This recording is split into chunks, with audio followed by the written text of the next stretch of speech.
اهلا بيكم في فيديو جديد على قناة توب 5. واللي اول مرة يشوفنا، احنا قناة متخصصة في ترشيحات الافلام والمسلسلات. اشترك فيها وفعل الجرس واستنى كل جديد. اكتر حلقة عملتها وكان عليها مشاهدات كتيرة وحتى تعليقات كويسة كانت حلقة الافلام الحربية، عشان كده بعدها عملت حلقة المسلسلات الحربية، والحلقتين دول هتلاقوا اللينك بتاعهم عندكم في وصف الفيديو تحت. وعشان كده احنا النهاردة قررنا نعمل الجزء الثاني من سلسلة افضل 5 افلام حربية في تاريخ السينما.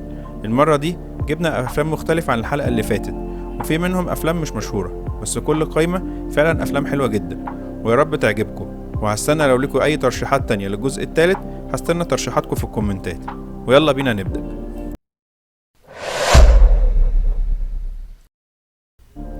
في المركز الخامس فيلم من إنتاج 2020 من بطولة توم هانكس.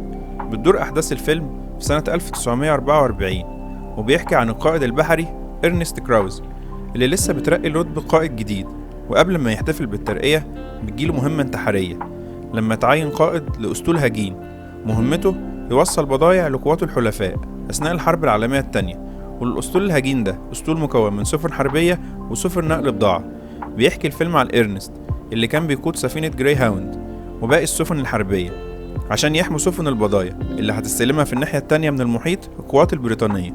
المستحيل في المهمة دي إن الأسطول هيعدي من البؤرة السوداء في المحيط الأطلسي، ودي منطقة ما فيهاش أي دعم جوي، ما فيهاش غير غواصات ألمانية مستنياه.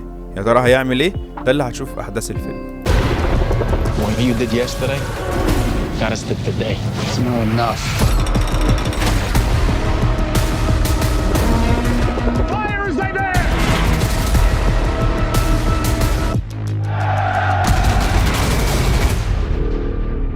Targets disappeared, sir.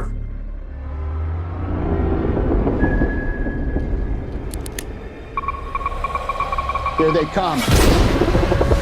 What are we gonna do? We'll bring hell down from on high.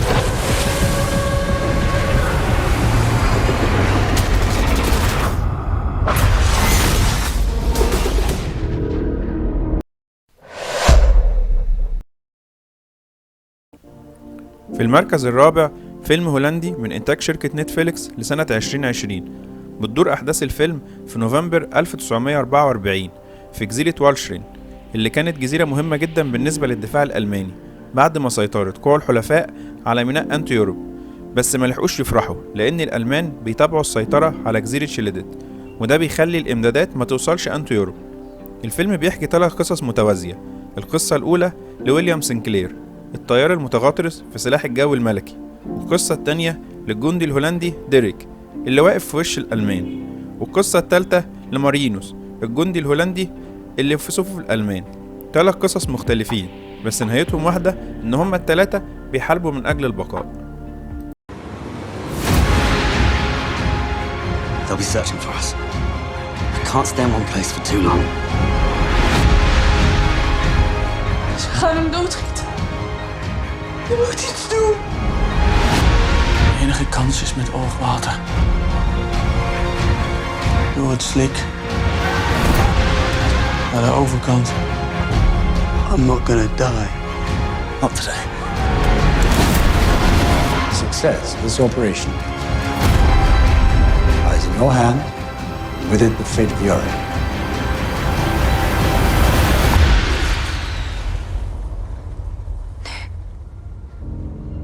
Bijna.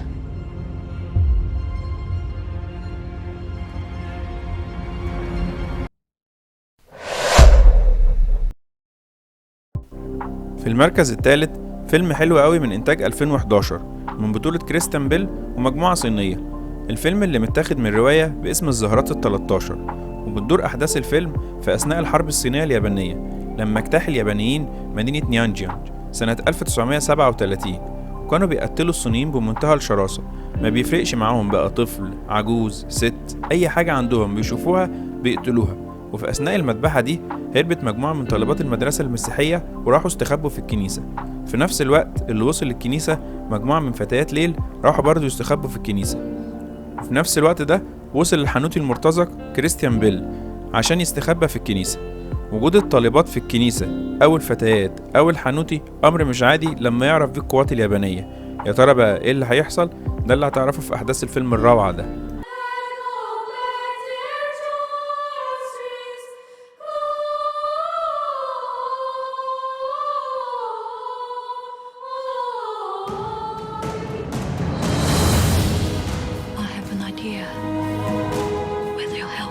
Maybe I can save them. We can trick the Japanese. It's too risky.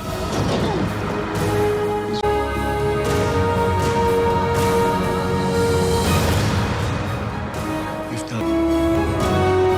When this war is over, I'm gonna find you.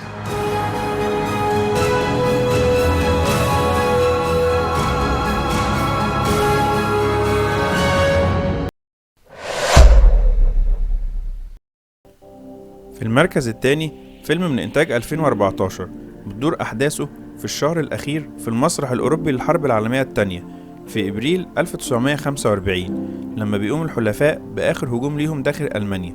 بيحكي الفيلم عن دبابة الغضب الأمريكية اللي بتقاتل في أراضي ألمانيا وبيقودها 5 جنود بقيادة الرقيب الدون وردادي والمدفع جيبوين ومحمل القذائف جريدي والسائق تريني والمدفع جريد.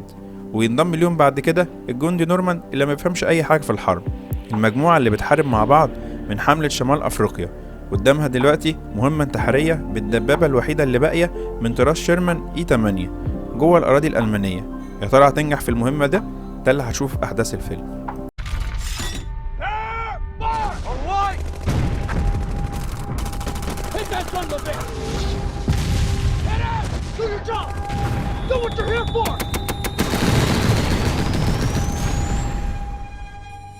Ideals are peaceful. History is violent. Wait till you see it. See what? What a man can do to another man. I'm scared. I'm scared too. It will end soon, but before it does, a lot more people gotta die.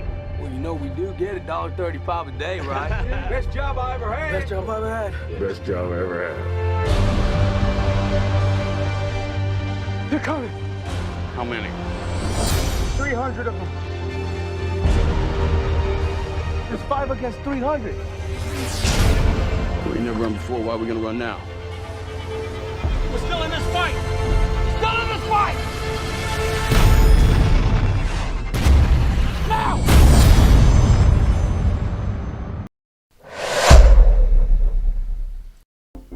في المركز الأول أحدث الأفلام الحربية في السينما هو الفيلم اللي من إنتاج 2022 وقدر يفوز ب4 جوائز أوسكار. فيلم بيحكي عن مأساة الجنود الألمان في الجبهة الغربية على الحدود الفرنسية خلال الحرب العالمية الأولى. الفيلم بيحكي عن الجندي بول بومر وأصدقائه ألبرت ومولر اللي بينضموا للجيش الألماني مع بداية الحرب العالمية الأولى عشان يحققوا المجد والشهرة من الحرب. بس مع أحداث الفيلم بول بيشوف كتير قوي من أهوال الحرب عشان يتأكد إن المجد والشهرة دول مش موجودين في أي معركة أو حرب، وإن أفضل شيء ممكن تحققه في المعركة إنك تفضل عايش لحد ما الحرب دي تخلص. فيلم روعة ويستحق المشاهدة ويستحق يكون معانا النهاردة هو المركز الأول.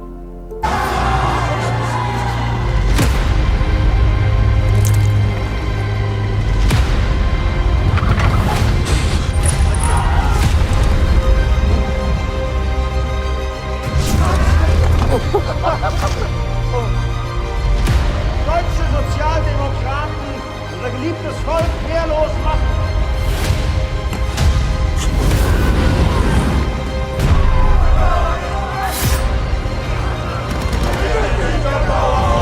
Wir bleiben zusammen, ja, Paul? Wir bleiben zusammen.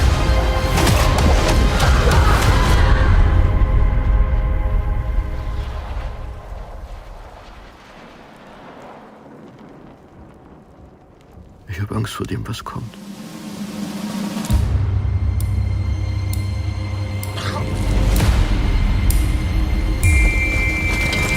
لو ترشيحاتنا عجبتكم اعمل لايك للفيديو واكتب لنا رأيك في الكومنتات، ولو لسه مش مشترك في القناة اشترك وفعل الجرس واستنى كل جديد. خلص الكلام، سلام.